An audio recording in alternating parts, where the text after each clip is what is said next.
बाबा तेरी मुरली में सुख शांति का सार है, ज्ञान का अमृत है, जीवन का आधार है।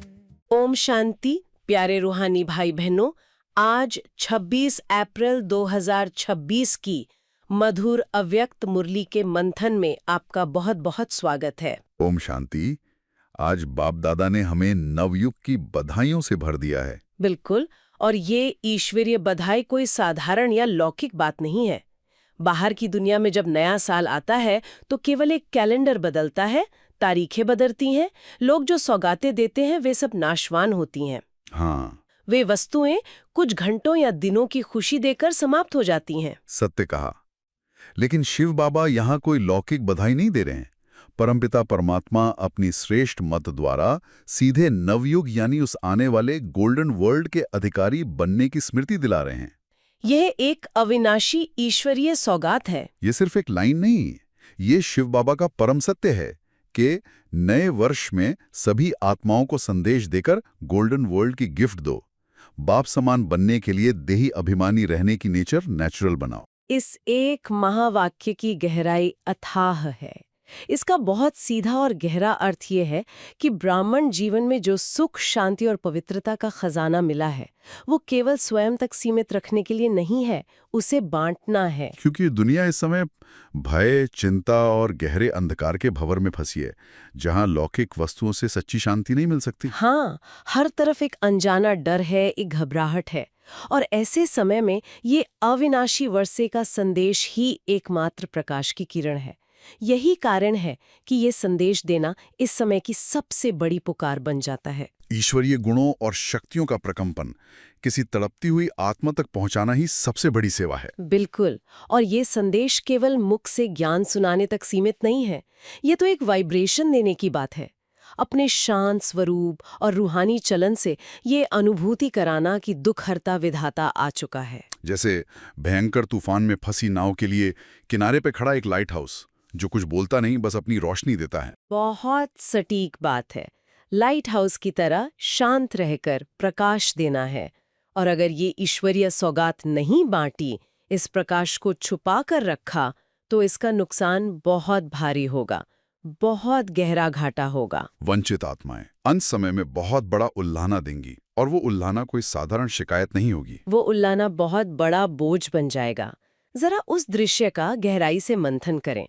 जब विनाश के समय चारों ओर त्राही त्राही मचेगी, तो वो करोड़ों आत्माएं कहेंगी कि हमारे पारलौकिक पिता इस धरा पर आए और हमें पता भी नहीं चला। वे कहेंगी कि आपको तो गोल्डन वर्ल्ड की सौगात मिल गई, लेकिन हम तक ये संदेश क्यों नहीं पहुंचाया? सत्य है, ब्राह्मण आत्माएं निमित्त हैं, मैसेंजर हैं।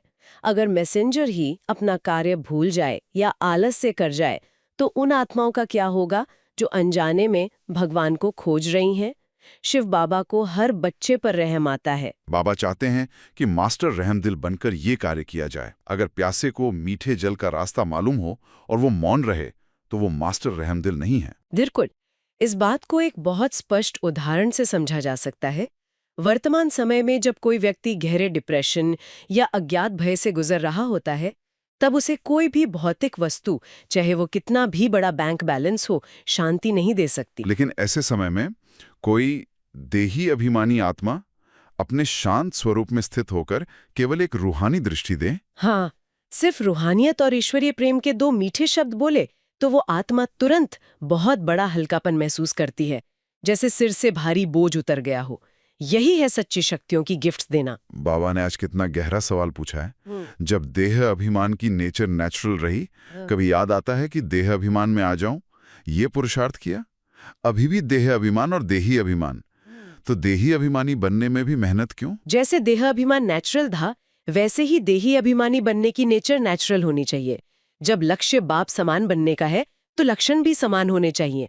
मेहनत मुक्त बन जाए और नेचुरल नेचर बन जाए। इसको कहा जाता है लक्ष्य और लक्षण समान। इस एक प्रश्न में शिव बाबा ने पूरे पुरुषार्थ का दर्पण रख दिया है। बिल्कुल रख दिया है। इसका अर्थ बहुत स्पष्ट है। जो चीज नेचुरल या स्वाभाविक होती है, उसमें कभी कोई संघर्ष या थकावट नहीं होती। देह अभिमान में रहने के लिए कभी याद नहीं दिलाना पड़ता कि लौकिक नाम क्या है या पद क्या है। आत्मा ने पिछले 63 जन्मों से हाँ, इस देह रूपी वस्त्र को ही अपना असली स्वरूप मान लिया है। सवेरे उठकर ये सोचना नहीं पड़ता। हाँ, कोई मेहनत नहीं लगती। तो शिव बाबा यही पूछ रहे हैं कि जब देह अभिमान, जो केवल एक बाहरी वस्त्र है, वो इतना स्वाभाविक हो सकता है, तो देही अभिमान, जो आत्मा का आदि और अनादि स्वरूप है, वो स्वाभाविक क्यों नहीं हो सकता? चाहते तो हैं, पर माया आ जाती है। हाँ, ये संकल्प ही कमजोरी की निशानी है। जहां मेहनत महसूस हो रही है, माना कि अभी तक उस रूहानी स्वरूप से सच्चा प्यार नहीं हुआ है, लक्षण समान नहीं बने हैं। इस संघर्ष का सबसे बड़ा नुकसान ये है कि जब तक देही अभिमानी स्थिति स्वाभाविक नहीं होगी, ये ब्राह्मण जीवन एक निरंतर युद्ध लगेगा और थकी हुई आत्मा कभी ऊंची उड़ान नहीं भर सकती। सत्य कहा, जहां मेहनत है वहां स्वाभाविक अतीन्द्रिय सुख का अनुभव निरंतर हो ही नहीं सकता। अतीन्द्रिय सुख तो तभी मिलता है जब स्थिति बिल्कुल सहज और नेचुरल हो। ब्रह्मा बाबा का जीवन ही इसका सबसे बड़ा प्रमाण है। इतनी विशाल यज्ञ की कारोबार, इतने बड़े ईश्वरी परिवार की जिम्मेदारियां। हाँ, हर प्रकार की परिस्थितियां आईं, लेकिन ब्रह्मा बाबा के मस्तक पर कभी बोझ की एक लकीर तक नहीं देखी गई। उनकी देही अभिमानी नेचर हमेशा नेचुरल रही। इसके पीछे एक बहुत शक्तिशाली युक्ति काम कर रही थी। करनहार और करावनहार की निरंतर स्मृति। बिल्कुल, यही वो युक्ति है। इसे दुनिया के एक बैंक कैशियर के उदाहरण से समझें। एक कैशियर दिन भर में करोड़ों रुपए गिनता है, लोगों को देता है, बहुत बड़ी जिम्मेदारी निभाता है, लेकिन शाम को जब वो घर जाता है तो दिमाग पर रुपयों का कोई बोझ नहीं होता। क्योंकि उसे स्पष्ट रूप से पता है कि वह केवल एक ट्रस्टी है, मालिक कोई और है। एकदम सही। देह अभिमान की सारी जड़ ही ये मैं और मेरा है। ये मेरी ड्यूटी है, मेरा सेंटर है, मेरा पद है। ये मेरापन ही देहभान लाता है। जैसे ही स्वयं को सिर्फ एक निमित्त मान लिया जाता है, अवस्था एकदम न्यारी हो जाती है। जब बाबा अचानक होने वाले पेपर्स और स्वमान की माला के बारे में कहते हैं, तो महसूस होता है कि वो हमें कितना प्यार करते हैं। ये अव्यक्त बाप दादा का वो असीम प्रेम है, जो केवल चेतावनी नहीं दे रहा, बल्कि आने वाले समय के लिए पहले से ही पूरी तैयारी करा रहा है। अचानक शब्द का नियम समझना इस समय बहुत जरूरी है। दुनिया की हालत तेजी से बिगड़ रही है। विनाश का समय कोई अलार्म बजाकर नहीं आएगा, वो अचानक होगा। बिल्कुल अचानक होगा। चाहे वो शरीर की अचानक आने वाली बीमारी हो, प्रकृति की भयानक आपदा हो, या लौकिक संबंधों का कोई पेपर हो, वो बिना बताए सामने खड़ा होगा। उस अचानक आने वाली भयंकर परिस्थिति में केवल वही आत्मा अचल अडोल रह सकेगी जिसने बहुत काल तक अभ्यास किया होगा। हाँ, बिना बहुत काल के अभ्यास के एकाग्रता संभव ही नहीं है। और इसी अभ्यास को पक्का करने के लिए बाबा ने 10 मिनट की 24 चार्ट का नियम दिया था। लेकिन आज मुरली में शिव बाबा ने एक छूट भी दी है। बाबा ने कहा, यदि 10 मिनट संभव ना हो तो 8 मिनट, 7 मिनट या कम से कम 5 मिनट का अभ्यास जरूर करो। ये 5 मिनट की छूट केवल समय कम करने की बात नहीं है। ये आत्मा को हर परिस्थिति में ईश्वरीय कनेक्शन से जोड़े रखने की युक्ति है।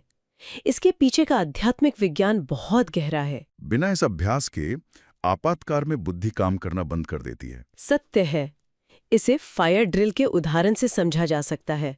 जब सचमुच इमारत में आग लगती है तो घबराहट में कोई ये नहीं सीख सकता कि आग कैसे बुझानी है या बाहर कैसे निकलना है। लेकिन अगर पहले से बहुत बार ट्रेनिंग की गई हो तो पैर अपने आप सुरक्षित रास्ते की तरफ मुड़ जाते हैं। बिल्कुल। कि किसी तरह अचानक आने वाली परिस्थितियों की आग में बुद्धि को 1 सेकंड में समेटकर शिव बाबा में लगाने का अभ्यास अभी से चाहिए।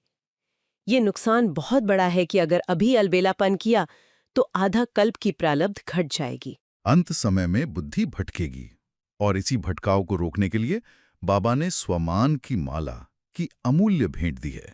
हाँ, और ये माला कोई साधारण माला नहीं है। वर्ल्ड ऑलमाइटी अथॉरिटी द्वारा दी गई सबसे श्रेष्ठ माला है।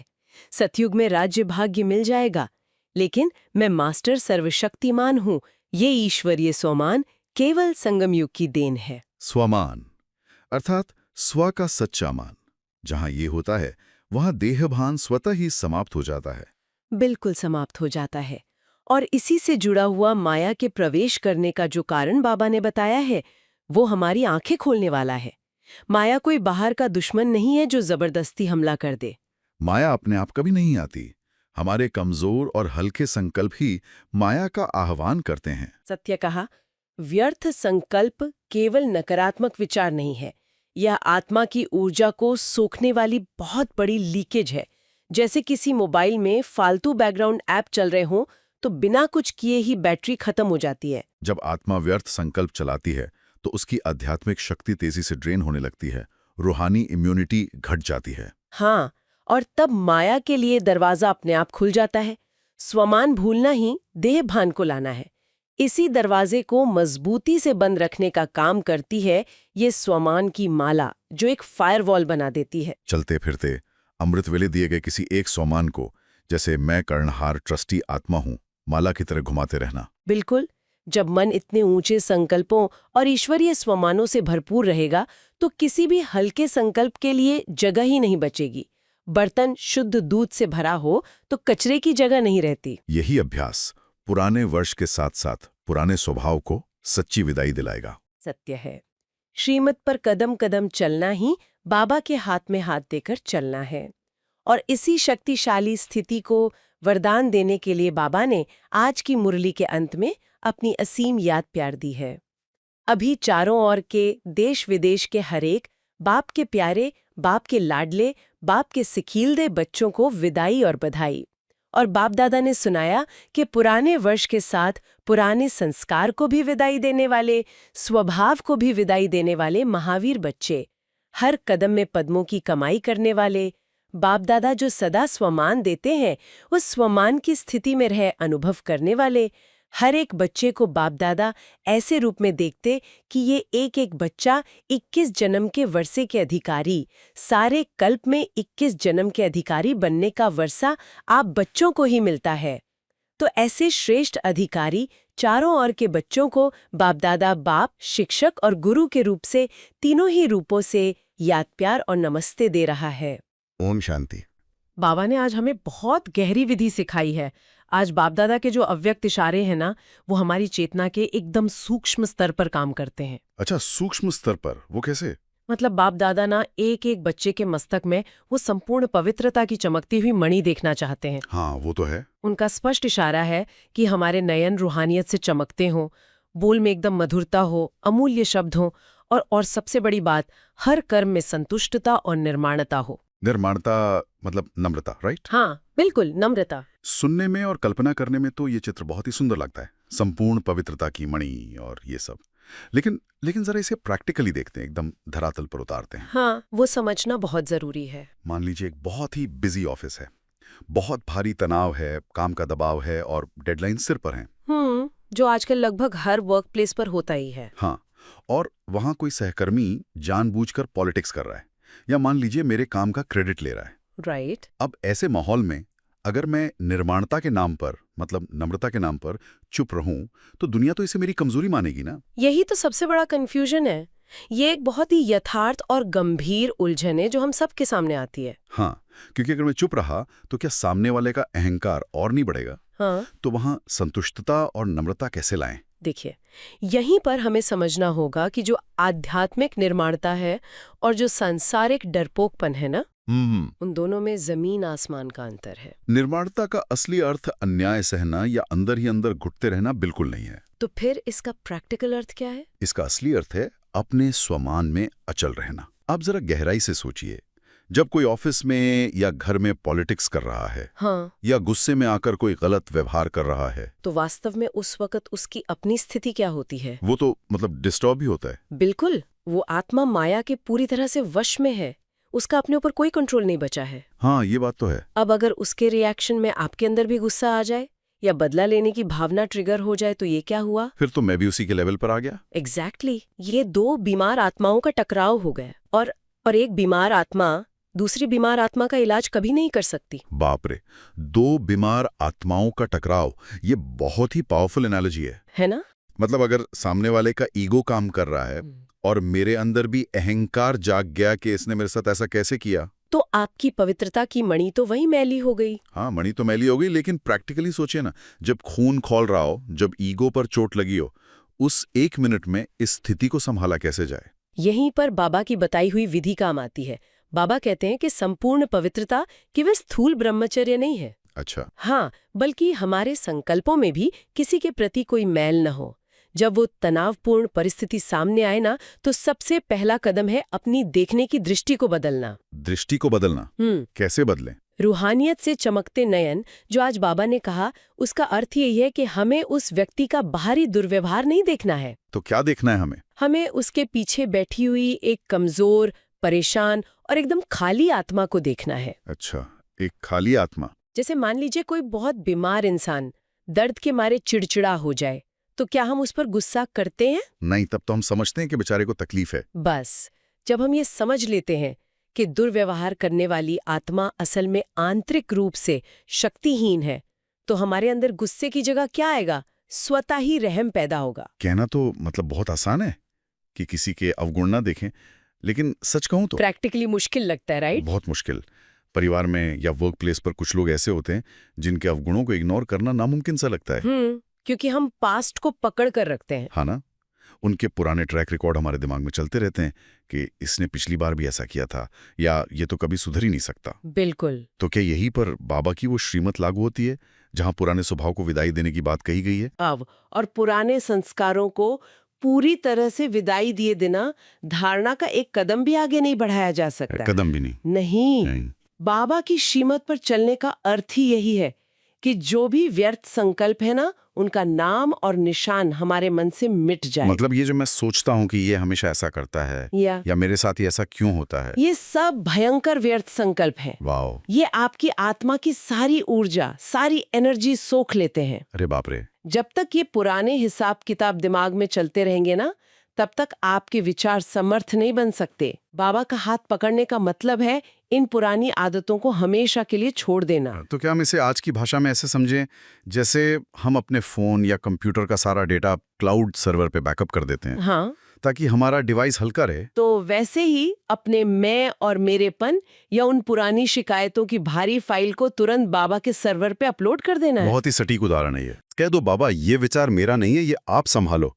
क्या विचारों को कुर्बान करने का या वारी जाने का यही प्रैक्टिकल मैकेनिज्म है? हाँ, वारी जाने का प्रैक्टिकल मैकेनिज्म यही है कि आप नकारात्मकता को अपने पास होल्ड ही ना करें, अपने पास रखे ही नहीं। बिल्कुल नहीं। जैसे ही कोई शिकायत या आलोचना का विचार आए ना, उसे एनालाइज करने के बजाय उसी सेकंड बाबा को सौंप दें। वाह। ये स्वीकार करें कि मैं एक मास्टर, सर्वशक्तिवान आत्मा हूँ और ये छोटा सा विचार मेरी स्थिति को नहीं हिला सकता। जब हमारा अपना कोई व्यक्तिगत स्वार्थ, कोई ईर्ष्या या शिकायत नहीं बचती, तब भीतर संतुष्टता आती है। हाँ, संतुष्टता कोई बाहरी सर्टिफिकेट थोड़ी है जो दुनिया से मिलेगा। ये तो इस बात की गहरी स्वीकृति है कि ड्रामा में जो हो रहा है वो कल्याणकारी है। और मैं अपनी रूहानी स्थिति से हर परिस्थिति को पार कर सकता हूँ। बिल्कुल। सिर्फ अपनी नहीं, बल्कि दूसरों की भी मदद कर सकते हैं। हाँ, क्योंकि आज के ज्ञान में बाबा ने सिर्फ हमारी अपनी सेल्फ इम्प्रूवमेंट की बात नहीं की है। राइट। बाबा ने हमें एक बहुत बड़ा और जिम्मेदारी भरा कार्य सौंपा है। आज का जो वरदान है ना, वो एक बहुत गहरा रहस्य अपने अंदर समेटे हुए हैं। विधाता के साथ साथ वरदाता बन सर्व आत्माओं में बल भरने वाले रहमदिल भव। ये सिर्फ वरदान नहीं, ये बाबा की दी हुई जिम्मेदारी है। और ये जिम्मेदारी बहुत सूक्ष्म है। आपने ध्यान दिया, यहाँ बाबा ने 2 शब्दों का प्रयोग किया है, विधाता और वरदाता। हाँ, तो इन दोनों में क्या फर्क है? इन दोनों के बीच के मनोवैज्ञानिक और आध्यात्मिक अंतर को समझना बहुत जरूरी है।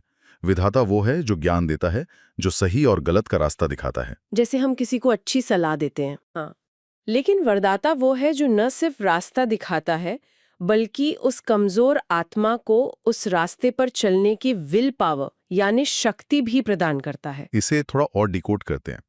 मान लीजिए किसी के परिवार का कोई सदस्य है जो किसी बहुत बुरी आदत से या अपने ही भयंकर क्रोध से परेशान है।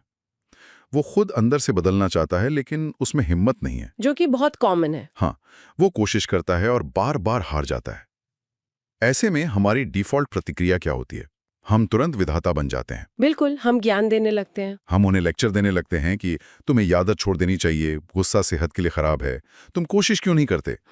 लेकिन ईमानदारी से बताइए, क्या सिर्फ ज्ञान देने से या किसी को उसकी गलती गिनाने से आज तक कोई इंसान बदला है? शायद ही कभी, क्योंकि ना उस आत्मा की समस्या ज्ञान की कमी है ही नहीं। अच्छा, तो क्या है? उसे भी अच्छे से पता है कि वो जो कर रहा है वो गलत है और उससे उसका ही नुकसान हो रहा है।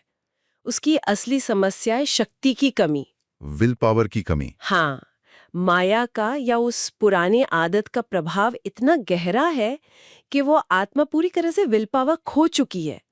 उस स्वयं को बेबस महसूस करती है। हाँ, ये तो है। ऐसी स्थिति में जब हम उन्हें बार बार उनकी गलती याद दिलाते हैं या ज्ञान देते हैं ना, तो हम अनजाने में उनके अंदर की ग्लानि और कमजोरी को ही बढ़ा रहे होते हैं। ओहो, मतलब हम उल्टा नुकसान कर रहे हैं। हाँ, बाबा कहते हैं कि ऐसी निर्बल आत्माओं को आपके लेक्चर की नहीं, आपके रहम की जरूरत है। और रहम का मतलब उनके साथ बैठकर रोना नहीं है, फिर क्या है? बल्कि उन्हें अपनी शुभ भावना का एक्स्ट्रा बल देना है। यही वरदाता बनना है। लेकिन ये शुभ भावना का एक्स्ट्रा बल ट्रांसफर कैसे होता है?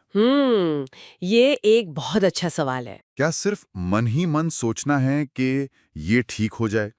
जब सामने वाला व्यक्ति बार बार वही गलती कर रहा हो जिससे हमें चिढ़ होती है, तो उस क्षण में शुभ भावना पैदा करने का मैकेनिज्म क्या है? देखिए, शुभ भावना का बल ट्रांसफर करने की जो विधि है ना, वो पूरी तरह से वाइब्रेशंस का विज्ञान है। वाइब्रेशंस का विज्ञान। हाँ, जब वो आत्मा कमजोर पड़ रही हो, हार मान रही हो, तब आप उसके अवगुणों को या उसके हार को देखना बिल्कुल बंद कर दें। आप मन ही मन ये दृढ़ संकल्प करें कि ये एक बहुत पवित्र और शक्तिशाली आत्मा है। शिव बाबा की किरणें इस पर पड़ रही हैं और ये अपने पुराने संस्कारों पर विजयी बन रही है। मतलब हमें उसकी सोई हुई शक्ति को जगाना है। एग्जैक्टली। आप अपनी साइलेंस की शक्ति से, अपनी तपस्या से उस आत्मा की शक्ति को इग्नाइट करते हैं।